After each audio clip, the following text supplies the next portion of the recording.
On the country's economic front, recent data may indicate a steady recovery, but growth so far has largely been limited to exporters.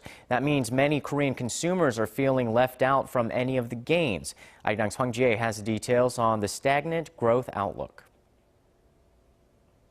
From GDP growth and trade surplus to low inflation and improving spending power, recent economic indicators released by the government point to a rosy future for the Korean economy. But there's few signs benefits of the improving conditions are felt by ordinary Koreans. That's because the recovery so far has largely been driven by export-reliant companies, and corporate earnings have not trickled down to workers, at least as yet.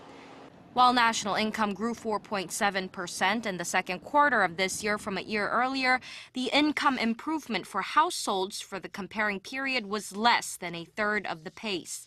That is well below the rate of the nation's GDP expansion of 2.3%.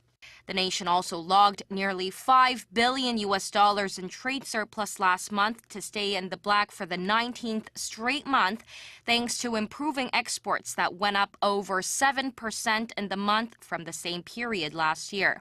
In contrast, Korea's private spending, a main traditional growth engine together with exports and investment, grew a mere 1.8% in the second quarter of this year from the same period last year.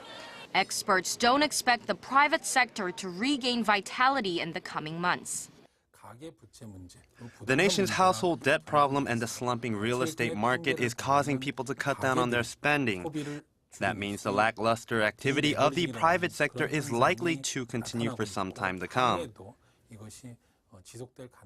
Experts say to make consumers start spending again, the government should find ways to revive the housing market and create quality jobs. Hwang, Arirang News.